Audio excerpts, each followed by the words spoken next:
ക്ഷേമ പെൻഷനെ കൈക്കൂലിയെന്ന് ആക്ഷേപിച്ച UDF നേതാക്കൾക്കെതിരെ നിലമ്പൂരിൽ പ്രതിഷേധം ശക്തം. 600 രൂപ പെൻഷൻ പോലും കൃത്യമായി വിതരണം ചെയ്യാൻ കഴിയാത്ത സർക്കാരാണ് UDFന്റേത്.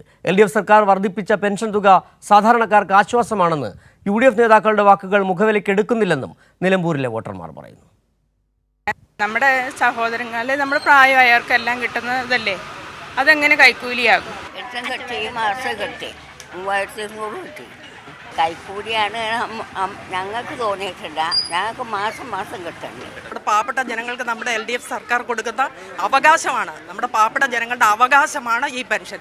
ഇനി അത് കൂട്ടും, അവരങ്ങനെ പലതും പറയാം, നമ്മൾ കണക്കിലെടുക്കട്ടെ. മാസം മാസം മരുന്നിൽ ആശ്രയിച്ചാണ് ഞങ്ങളുടെ ജീവിതം. ഈ സർക്കാരിൻ്റെ ഈ ക്ഷേമ പെൻഷൻ എനിക്കും എൻ്റെ കുടുംബത്തെ എൻ്റെ ഭർത്താവിനെ സംബന്ധിച്ച് പ്രത്യേകിച്ച് ഒരുപാട് ആശ്വാസമാണ്. ഈ ക്ഷേമ പെൻഷനാണ് ഞങ്ങളുടെ ജീവിതത്തിൻ്റെ ഒരു വഴികാട്ടി. അപ്പോൾ നമ്മൾ ഈ പെൻഷൻ വാങ്ങുന്ന ആൾക്കാർക്ക് ഒരു സഹായമല്ല ഇത്. ഈ പ്രായമായ 60 വയസ്സ് കഴിഞ്ഞവരെ പെൻഷൻ വാങ്ങുന്നുള്ളൂ. അവർക്ക് വീട്ടിൽ എന്തെങ്കിലുമൊക്കെ മരുന്നും മന്ത്രമൊക്കെ വേണ്ടേ? ഇതിനിപ്പോൾ ആരും കൊടുക്കുന്നില്ലല്ലോ.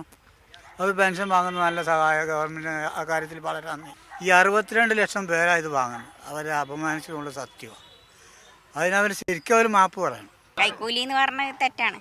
കൈക്കൂലിയല്ല, പെൻഷനല്ലേ. നല്ല ആശ്വാസമാണ്. എല്ലാവർക്കും മരുന്ന് വാങ്ങാനൊക്കെ അല്ലേ കെട്ടിക്കിടക്കണില്ലേ, മരുന്നൊക്കെ വാങ്ങാതെ ബുദ്ധിമുട്ടി കിടക്കണില്ലേ. അപ്പോൾ നല്ല